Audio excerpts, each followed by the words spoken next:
परियोजना के कुशलतापूर्वक संपन्न कराने के लिए मानव संसाधन खास करके जो हमारे अलग अलग बीटेक वाले, कंप्यूटर साइंस वाले उच्च शिक्षित विद्यार्थियों के लिए रोजगार के बड़े अवसर उत्पन्न होंगे और यही प्रधानमंत्री के मेक इन इंडिया के मंत्र को साकार करने का एक महत्वाकांक्षी मंत्र बनेगा। परियोजना उसी प्रकार से लगाई गई। प्रसन्नता का विषय यह है कि इस महत्वपूर्ण परियोजना में रक्षा मंत्री स्वयं हमारे बीच उपस्थित रहने वाले हैं। माननीय कृषि मंत्री जी का, चूंकि ये लोकसभा क्षेत्र है तो माननीय कृषि मंत्री शिवराज सिंह जी चौहान भी रहने वाले हैं। माननीय रेल मंत्री भी उसमें उपस्थित रहने वाले थे, लेकिन उनकी एक समान रूप से किसी और काम आने के कारण से वो हमारे लिए तकनीकी रूप से जुड़ेंगे, वर्चुअल रूप से जुड़ेंगे, जिनका आशीर्वाद हमको मिलेगा, क्योंकि रक्षा मंत्रालय का BEML संस्थान बनाएगा और रेल कोच के सारे काम का ऑर्डर देने का काम रेल मंत्रालय करने वाला है। तो आज़ादी के बाद ये एक नए प्रकार के दौर में हम अपने निवेश अभियान के आधार पर राज्य के युवाओं के लिए, समृद्धि के लिए, काम और बाकी चीज़ों के लिए मध्य प्रदेश का जो हमने अभियान चलाया था, ये उसी का अगला पड़ाव है। उल्लेखनीय है कि इसी के तुरंत बाद हम लगातार, जो मैंने कहा है कि हमारा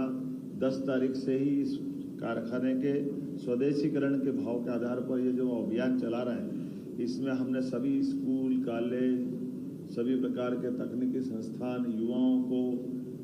अपने पूरे प्रदेश में माहौल बना रहा है कि तिरंगा से इसको जोड़ करके स्वदेशीकरण की भावना के आधार पर ही जब आज़ादी का पर्व हमारे लिए केवल 5 दिन दूर रहेगा, ऐसे में हर घर तिरंगा, जिसका ये 4था वर्ष प्रारंभ हो रहा है, उसी में स्वदेशी की भावना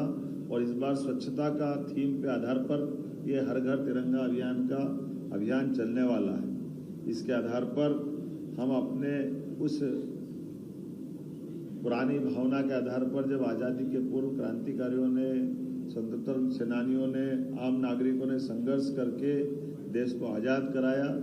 लेकिन ये भोपाल रियासत हमको याद भी दिलाती है, यहाँ तिरंगे का ज़्यादा ही महत्व है। ये 4 स्टेट थी जिनने भारत में मिलने से मना कर दिया था। ये स्टेट उस नाते से भी याद की जाएगी जिनने पाकिस्तान से, यहाँ के राजा नवाब ने पाकिस्तान से मिलने की बात कही थी, लेकिन यहाँ के नागरिकों का संघर्ष, यशस्वी तत्कालीन उप प्रधानमंत्री और गृह मंत्री सरदार वल्लभ भाई पटेल की कुशल रणनीति के अंतर्गत 600 से ज़्यादा रियासतों ने स्वतः, लेकिन ये 4 रियासतों के लिए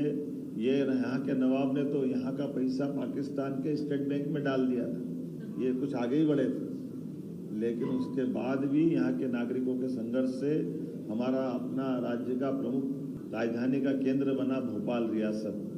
यहाँ की नवाब तत्कालीन बेगम साहिबा ने पहली बार 40 लाख रुपए से अंग्रेजों को उधार दे करके रेल नेटवर्क खड़ा कराया था, जिसके आधार पर नर्मदा नदी को पार करने का रास्ता बना, जो दक्षिण भारत के लिए दिल्ली से दक्षिण का रास्ता खुला है। इसके पहले यहाँ से सीधे दक्षिण जाने के लिए कोई मार्ग नहीं था। तो ये रेल नेटवर्क हमको वो भी याद दिलाता है, इसलिए रेल कोच से जोड़ करके हमने तिरंगे की इस यात्रा को इस नाते से भी खास रूप से जोड़ा है।